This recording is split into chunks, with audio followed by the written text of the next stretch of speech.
All right, so the first question we're going to start off with is, what is the biggest misconception about lesbians? Oh my God, there are so many. I don't know if we could just name one. I don't think you can name one. All right, what's one that you would throw out there? That there's a man and a woman in every relationship. I know. Isn't that crazy? Hey guys, welcome back to the Less Say More podcast. I am Solange. I'm Ava. And today we are going to be answering some of your questions. Finally got the questions. Finally got some Q&As. Some were inappropriate. Others were... We're still going to answer those, We're still answering them. We appreciate you guys for sending us some questions and participating. I think we got more than we bargained for, but we're definitely going to answer them all and split them between the next 3 episodes so that we can have some content for you guys while I am gone. I mean, I could still do it by myself. No, I'm kidding. But we got a lot, which I'm really happy about. Yeah. Thank you for that. We expect that sort of outcome every time. Every time. Every time. Now, we should do like a post every week. Yeah. Just to get everybody to send us some questions. I agree. Some are overachievers. Yeah. How was your weekend? What did you do? Anything exciting? My weekend was good, actually. It was a busy weekend. Why was it so busy? I had a few things going on. I spent most of my time with my family, though, this weekend.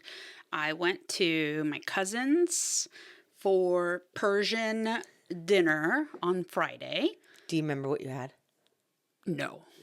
Well, he made this eggplant thing for me because I'm plant-based, but for the carnivores, he made some like that, but they all look like stews to me. Oh, okay. Yeah, they were like stews and then rice with the yummy crispy Tadig. Yeah. Yeah. And some insane delicious bread that I've never had before. I saw the bread. That's one of my favorite breads. Oh my God, that's so good. And then we had tea, Of course. and some sweets and some baklava, which is like my favorite thing. Baklava. So good. So that was Friday. Okay. And then Sunday, my cousin actually invited us to a restaurant. She got a little private room for her bridal party. Oh, very exciting. Yeah, so it was like an announcement to her bridal party that they are part of the bridal party. I like it. I like her style. You are now part of the I Do crew. You are officially part of the I Do crew. Yeah, you are officially part of the I Do crew, which I kind of gathered that I was going to be part of the I Do crew when she kept asking me to participate in things. Yeah. But I did not see the bombshell she dropped on me coming. What was the bombshell? That she wants me to officiate her wedding.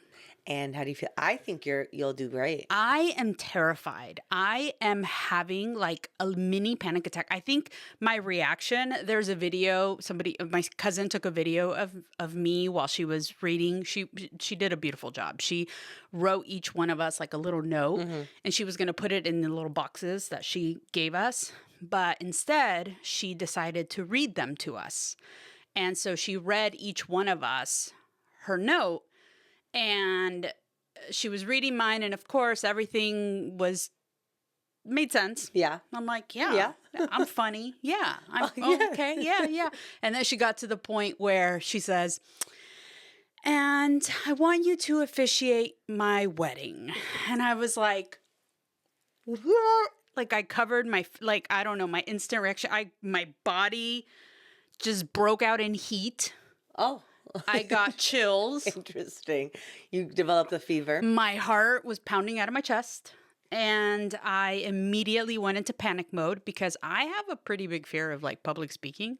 But you're doing a podcast. Yeah, but that's different. These people aren't in my room. But you're doing a podcast where you talk about being split wide open and all these other things. Listen, nobody's splitting anyone wide open. I don't know. It was different. I think there were different components as to what made me feel a little weird about it. Part of it is, because we were talking about this before we started the podcast. Part of it is, and I'm like, we should talk about that on the podcast.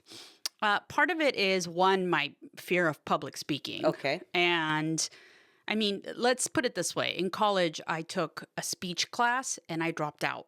Oh, I got an A in my speech class. I dropped out of the class because I had to get up there and I couldn't do it. So then I went back and I did it again. I barely passed because I was just so terrified of talking in front of people.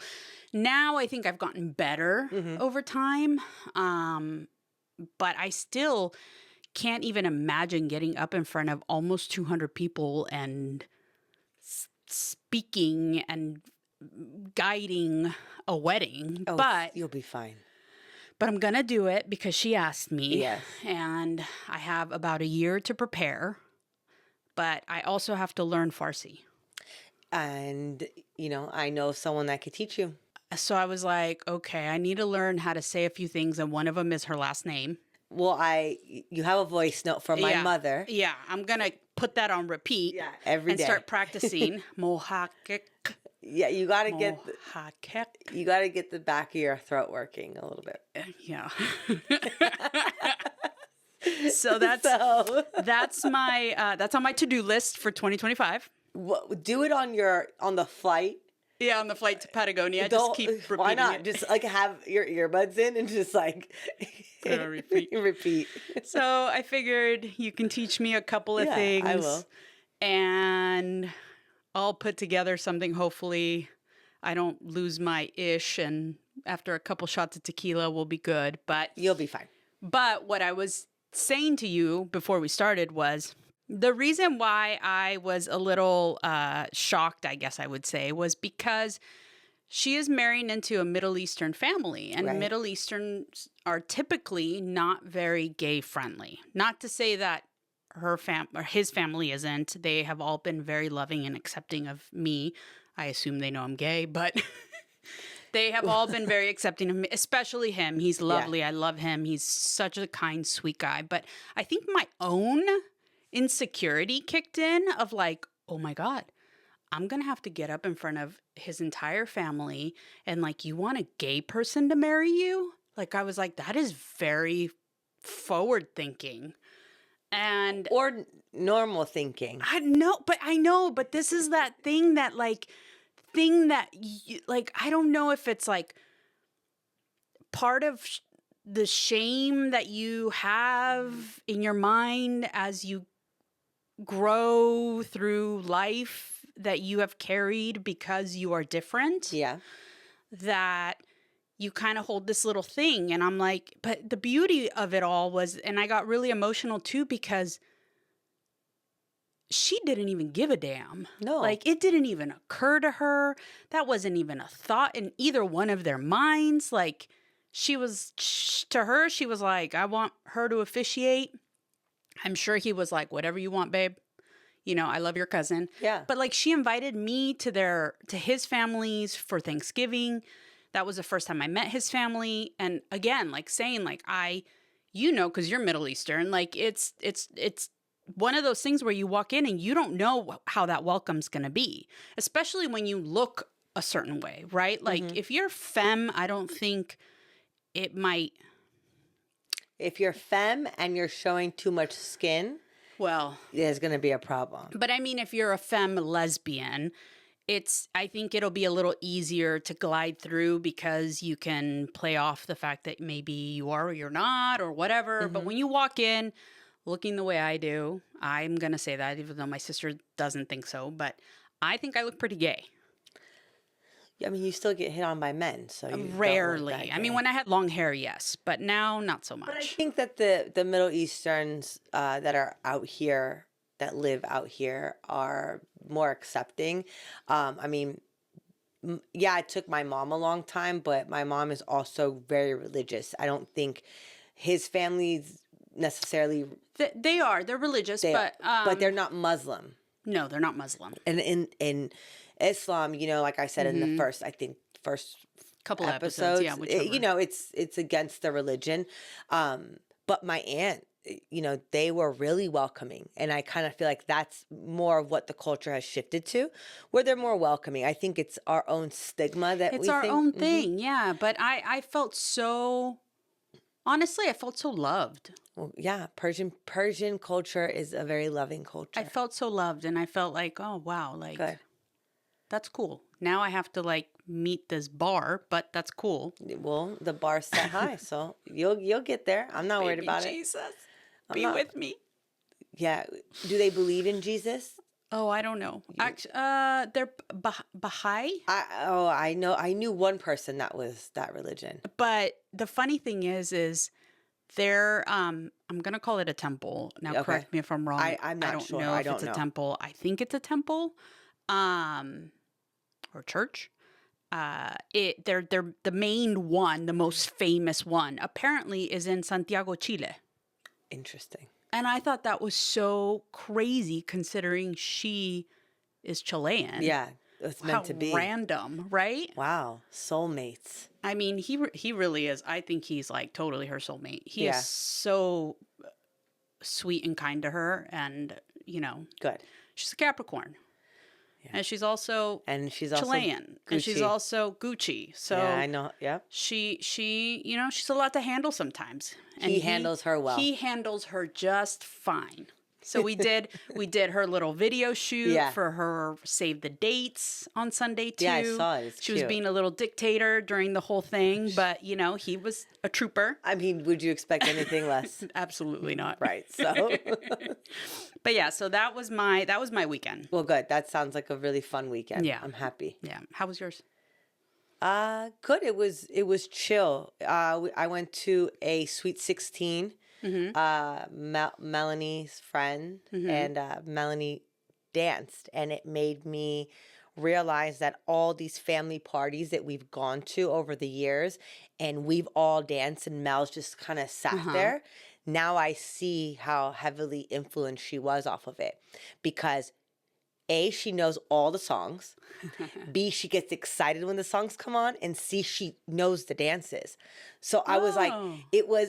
I was impressed by her. And I honestly, her with her friends, I love it. I love their bond. I think it's incredible. It's two guys and then two girls.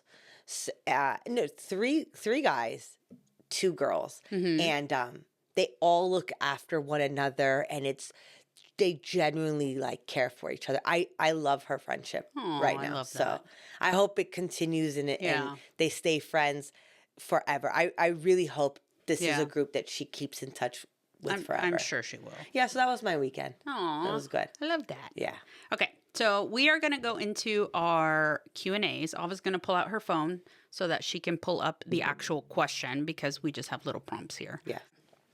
All right. So the first question we're going to start off with is, what is the biggest misconception about lesbians? Oh my God, there are so many. I don't know if we could just name one. I don't think you can name one. All right. What's one that you would throw out there? That there's a man and a woman in every I relationship. know. Isn't that crazy? There is masculine and feminine energy in What? every relationship, male or female, male and male, female and female, because we are made up of both. It's crazy that, yeah, because they'll always be like, who's the man? Yeah, who's the husband? Who's the wife? Who wears the pants? If I wanted a husband, I'd be straight. Yeah, I'm like, do you mean to phrase that question better? Would you mean like who's the more dominant person, or I think that's what they mean. They just, they don't know. A, they're trying to be funny, and B, maybe they don't know how to Yeah. put the sentence together. Because let me tell you, though I may look more masculine, I have been in relationships where I am definitely not the more masculine You one. like to be dominated. No. Definitely not.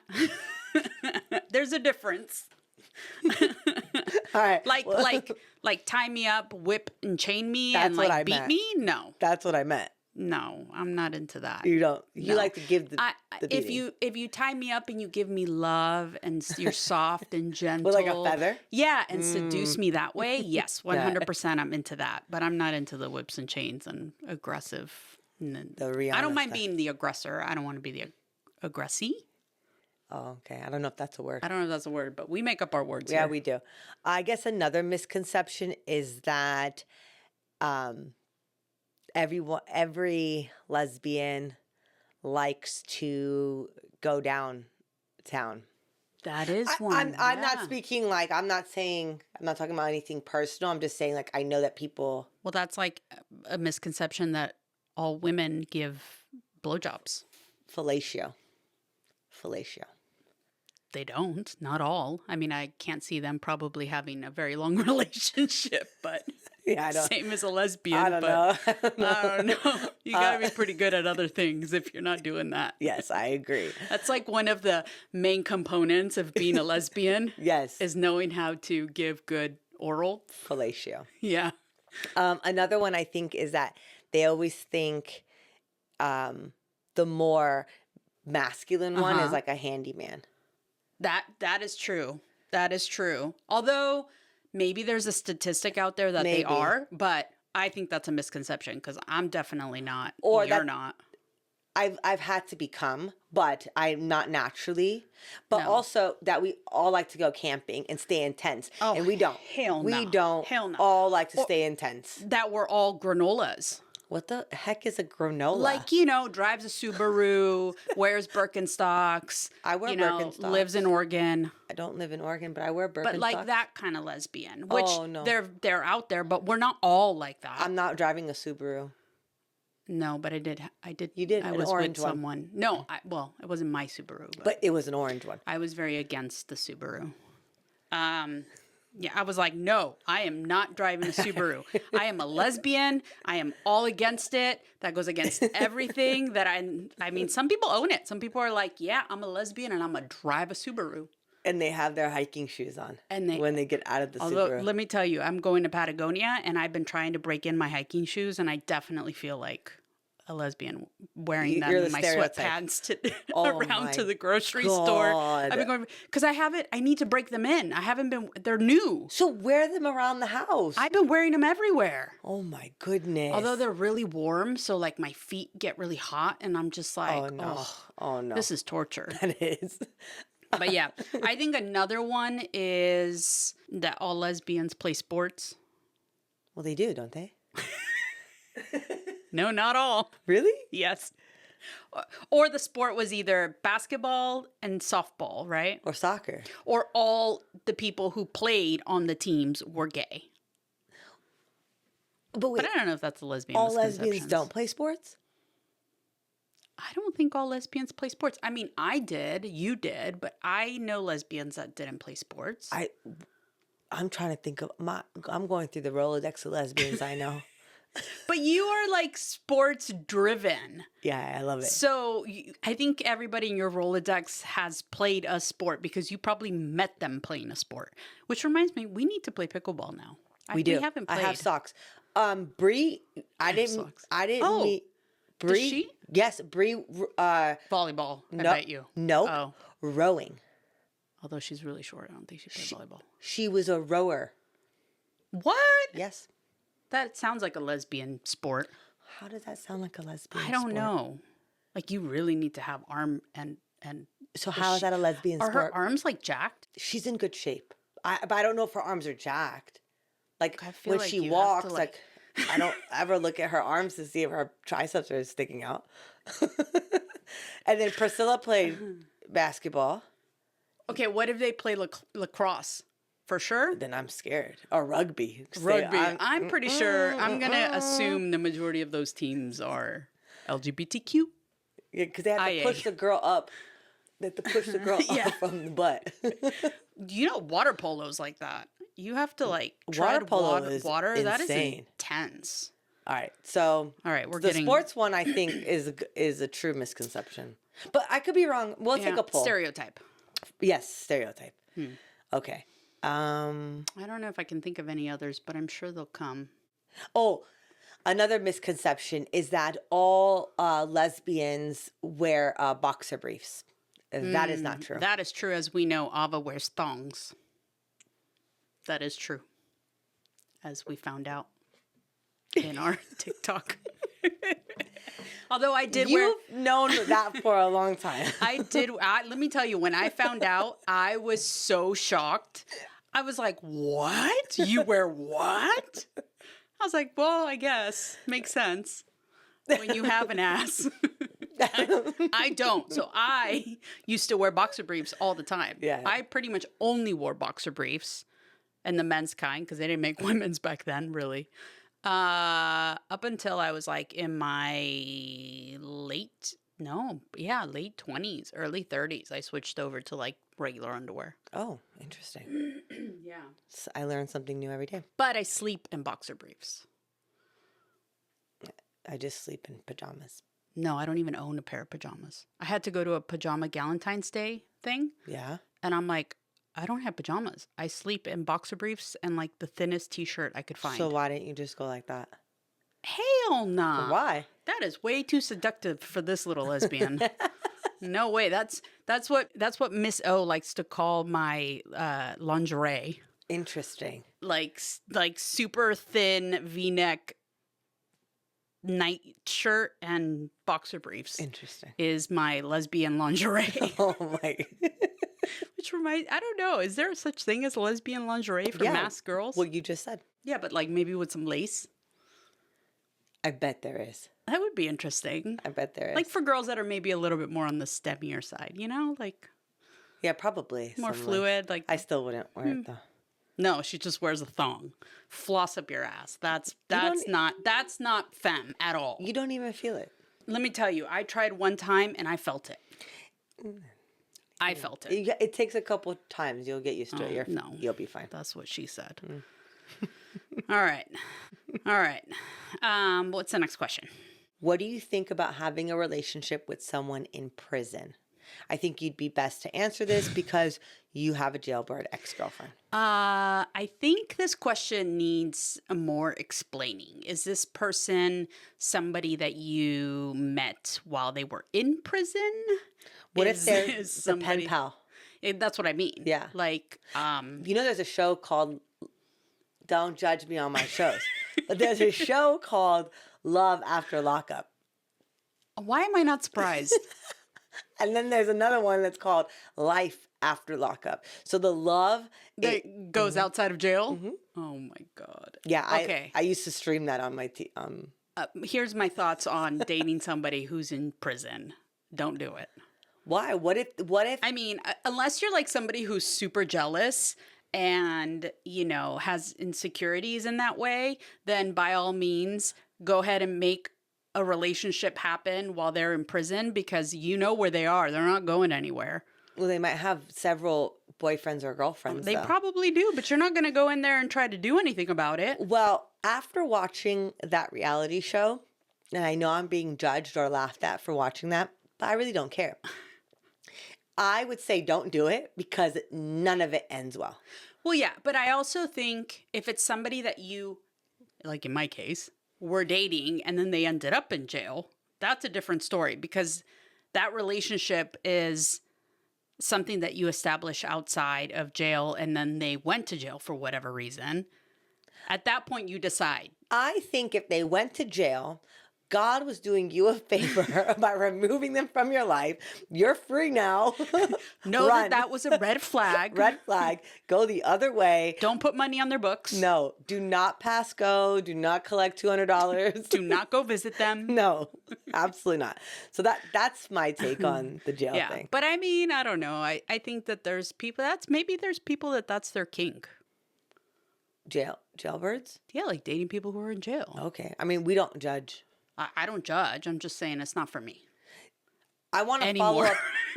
I want to follow up to that question. Let me know if you're dating someone that's already in jail or did you date them out here and then they went into jail? Yeah, we need like under bullet points. Yeah, we need that. All right, next question is, how do you tell your partner that they put on weight? Oh my God, that's a hard one. I know. You know how Fernanda told me when I put on weight? Oh my God. You know how she told me? I'm scared. How? How about you put on weight? No, you would think she'd be that direct. What? You don't need to eat those fries. And I'm thinking, oh, she's just telling me like, I don't I didn't get it. Uh-huh. And then Like they're not good for you. I didn't understand what she was saying and then when I gained the weight and then I was like losing it and I looked at pictures and I would tell her like, how come you never Yeah. told me I was this fat? She's like, I did. I'm like, no, you didn't. She's like, yeah, I told you didn't eat the fries. I think it's actually a really hard thing to talk about Yeah. and address with, unless you have a very like healthy relationship with yourself and your body and your, I guess, like confidence, and you yourself can be open and just be like accepting I of the don't know. criticism. I don't know, but I don't know. I think it's hard because a lot of times when it's your partner, you love them unconditionally and it doesn't matter, right? Like if they put on some weight, you're like 5, 10 pounds, 15 pounds, whatever, you're like, okay. But I think once it starts to get to a point where their health is at risk and they're having health problems, like, I don't know. I mean, do you say something? Do you not say something? Do you bring it up? How do you bring it up? I mean, I personally think that, like, if you're with someone and they are unhealthy, whether they're overweight or not, I think that at that point you try to help them, right? Like, let's say they have an illness But what or would whatever you say? outside of weight gain. What would you say? I don't know. I would never tell somebody like, hey, you're looking a little thick there. But you would know? you say stuff like, But hey, you want to go to the gym with me today? I was having a conversation recently about somebody whom I love very much, and he has gained a lot of weight, and he's like older. So I was thinking, like, how do we tell him in a kind way, like, hey, maybe like avoid these things, because he's also very health conscious, which is the ironic part, right? So I thought it was interesting that like we couldn't think of a way of addressing it with him in a loving way because he is so sensitive, but Oh. also he's so self-conscious about like his health that he makes like choices thinking that he's doing something good for himself, but he's really not. He's hurting himself. Well, I'm really sensitive, and my mom just would tell me flat out. Oh, well, that's because that's a mother. She's like, and your stomach, like, what are we doing? My dad recently said to me, oh, now you look normal. And I said, yeah, yeah. Well, but see, okay, I think I said, parents oh, all right, cool. parents are different, because my mom would say things to me too. Like she would be like, "Okay, maybe you need to stop eating that, not so much ice cream." Or, Okay, but but then why is it that we can't say it to the people we love? I think it's because you don't want to hurt anybody's feelings, and you also don't want to make anybody else think that you don't love them or you see them differently. But don't or you that... love them if you want them to be healthy? Yes, and I think that there are ways to help people in that way, like saying like, hey, like, my sister will tell her husband, like, honey, like, come to the gym with me, or come do this, or come do that. He doesn't, but you make the offer. Yeah. Another way is to help somebody. I think when that person reaches a point where they want to make a change, they will ask you for help. I think if you cook or know your way around in the kitchen, you can provide healthier meals. Yeah. And you could feed your partner that without, so then they don't really even know that you're doing it. Yeah, like for me, I would probably not have any junk food in my house. Right. I would probably not buy anything that is unhealthy, and my partner will end up eating what I cook. Right. And if they don't want to eat what I cook or what is not healthy, of course, delicious food, but just better for you, right, then they will probably have to go get it somewhere else. And they probably will go get it somewhere else. But at that point, I'm not taking that burden on my shoulders about like I'm killing you.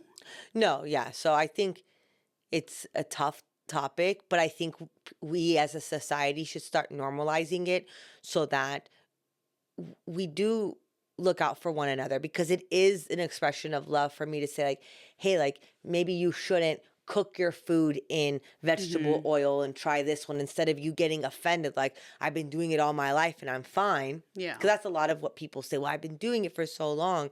But it's like we're learning so many new things about how our foods are processed and things, that if we share the knowledge with one another, it's a Hmm. form of love. It's, I love you and I care about Yeah. you. Like I was telling somebody who I love very much recently. I was giving her some pointers about some stuff because Hmm. she was not feeling well. And she said to me, "You should be a nutritionist."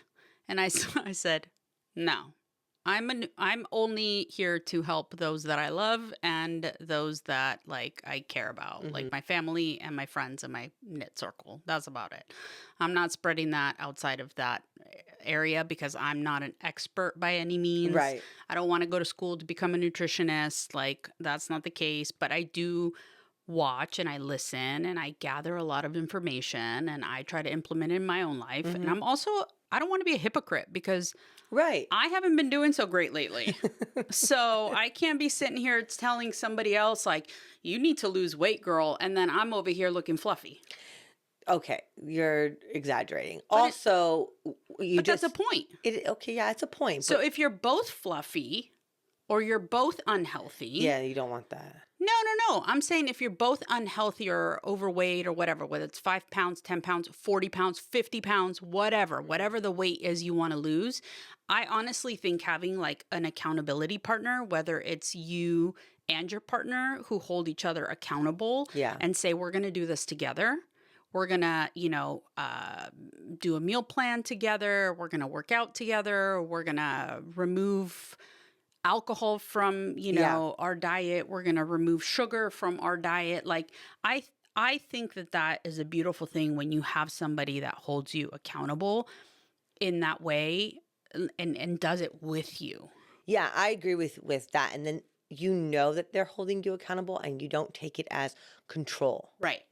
And also, every body is Mm-hmm. different. 100%. So like what I thought was working for me before wasn't, until I actually got a nutritionist. Yeah. And she, shout out to her, is like holistic. Mm-hmm. So, and she just explained everything to me. And she got me to the point where like, yes, I read the labels and Mm-hmm. I will still down a bottle of tequila on a Tuesday.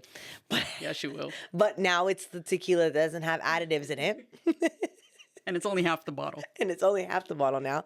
But no, but she, and she, her plan was just specific to my body. Yeah. Because how I may lose weight, you probably don't. And as we get closer to a certain time in a woman's life, Oh, here we go. but it's true. You start to, I your know. body changes. And there are things that are not going to work that you used to do in your 30s I know. that are not going to work in your 40s. Like learning this. starving yourself. You used to be able to starve yourself and you would drop weight like that, right? Now you starve yourself and it's the opposite. You just skyrocket in weight and you're like, what the hell? I haven't eaten a damn thing. And it's like, yeah, because now you're entering this phase in your life where your body does not react the same way. Right. Or if you're somebody like me who has PCOS, like I'm very sensitive to insulin and foods that are like, I have insulin resistance. So certain foods I can't, like carbohydrates and sugars and those kind of things, which I've been feasting on lately.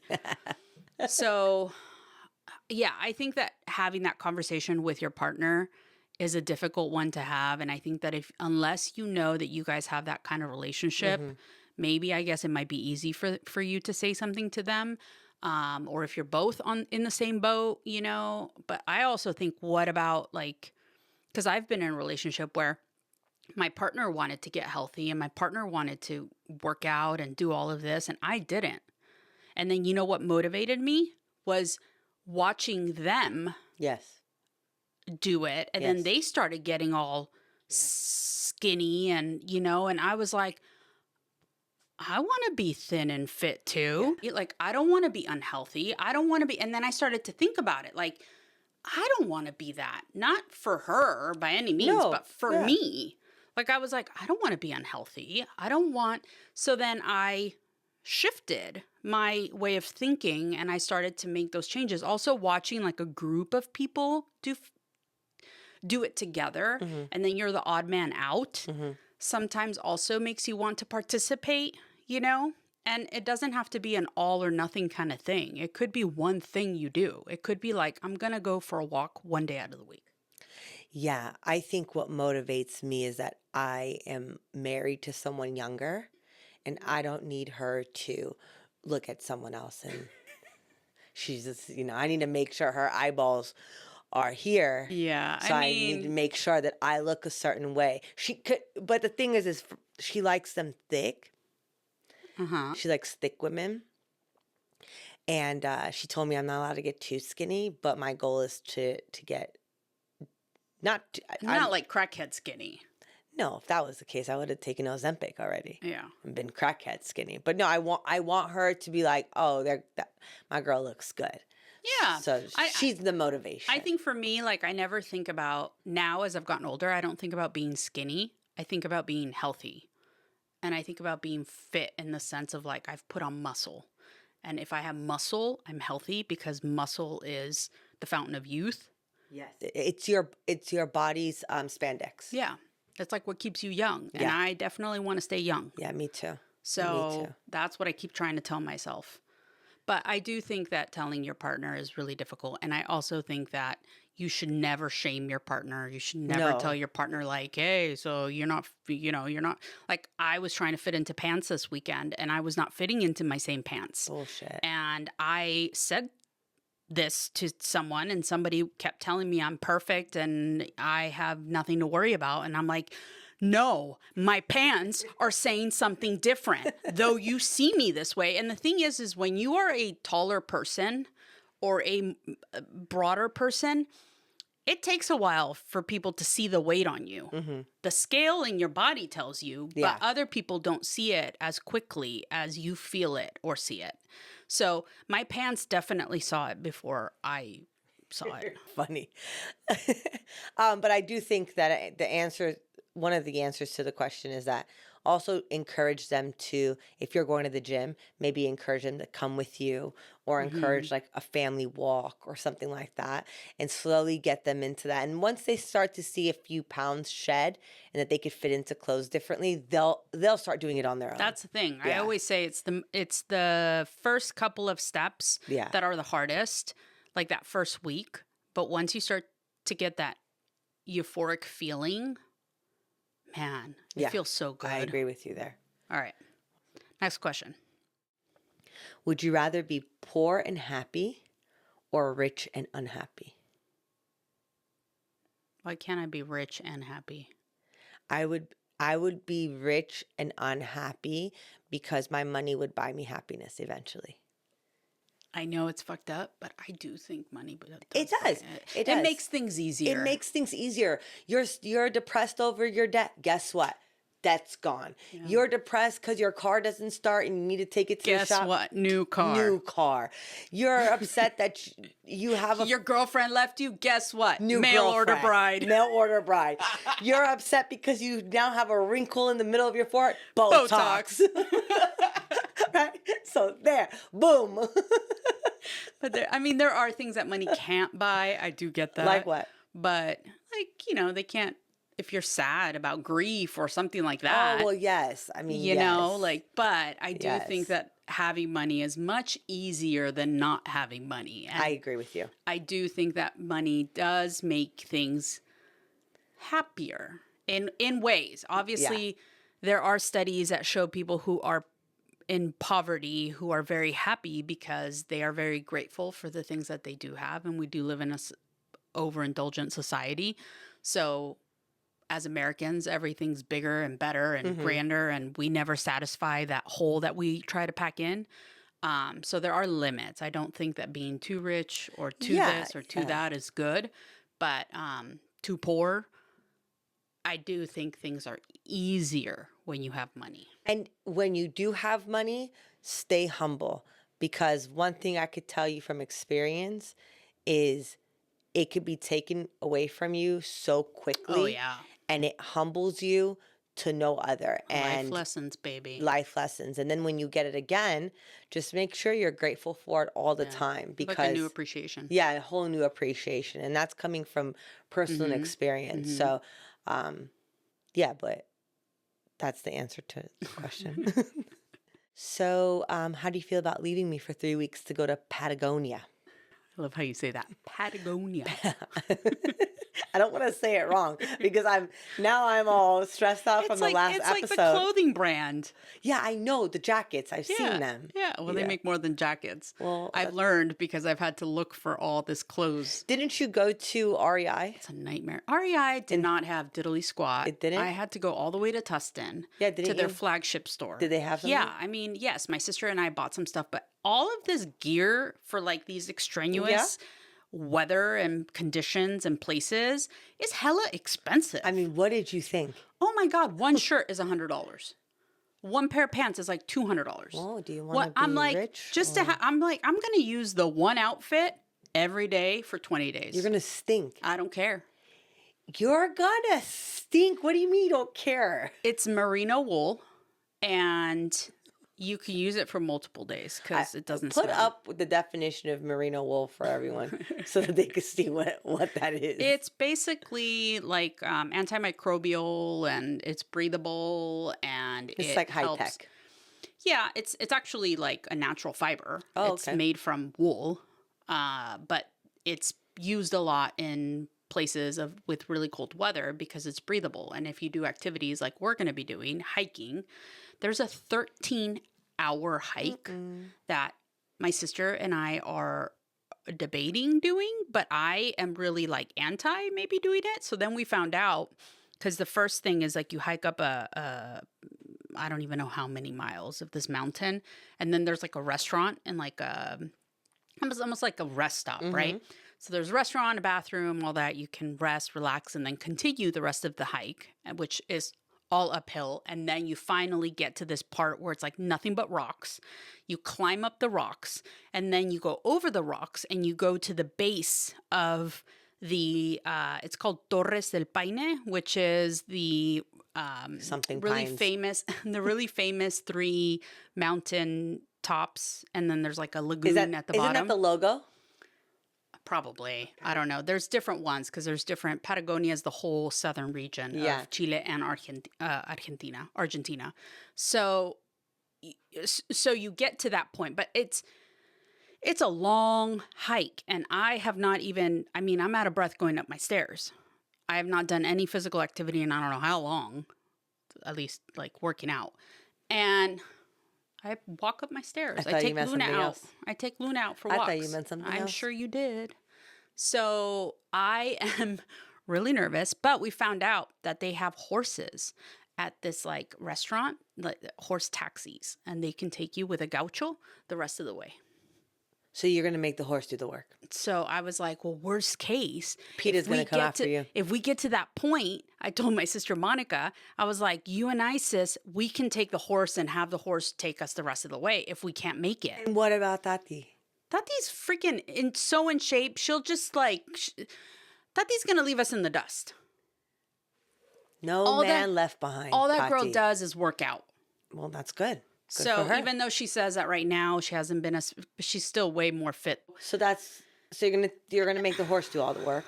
We're going to try to make the horse do all the work. But we have different excursions and different things. But I'm a little nervous because there is nothing. Like, you don't have service. You have very little. I mean, there's like nothing as far as, it's just all nature. Well, I think it'll be peaceful for you. Yeah. You'll come back refreshed. And I'm not an outdoorsy lesbian. Well, you are now. I mean, yeah, we're doing day treks because I was like, I'm not camping. You'll probably come back and buy a Subaru after this trip. Absolutely not. Not an orange one, No. but you'll probably get like But- a yellow one. Yeah, no. But I am going to try to film as much as I can. Yes. So I'm gonna, I don't know, maybe vlog it or something. That'll be fun. Yeah, I want to see. Yeah, but I'll come back and we'll talk about, hopefully I'll come back and we'll talk about it. I hope so. Because then what am I going to do? What are you going to do? You're going to have to fill the seat with someone else. No, I'm not. No, I'm by myself. I'll be here by myself. Going back and forth? Yeah. You pretend to be me? Like that. Yeah. Well, I don't know what I'll do with my hair, though. What would be your best impression of me? Well, I need a bandana. I'm preparing for my trip, my little gaucho trip. Either that or you're preparing for Spain with the bulls. No, that was the red one. I know. All right. So we're going to wrap this episode up here. And we will finish the rest of these questions in the next couple of episodes that we have coming out for you guys. I will be out of town, but we are going to pre-record these for you guys so you can still have your weekly episode to enjoy. Yes. And we hope you guys like them. And we want to wish her a safe trip. And hopefully she comes back in one piece. Yeah. And she can... not two. What are you going to do with two of me? Oh, shit. I don't know. I don't know. That's a lot. All right, guys. Thank you so much for listening and watching. We appreciate it. Catch you guys later. Later, booze. Later, booze. Thank you so much for listening to this episode of the Let's Say More podcast. If you can please show your love and support by writing a review on Apple Podcasts, rating us on Spotify, and of course, spreading the word and sharing us with your community, we would greatly appreciate it. The Let's Say More podcast is produced by yours truly, Solange Aurelio, and Ava Mozafari, and edited by myself as well, Solange Aurelio.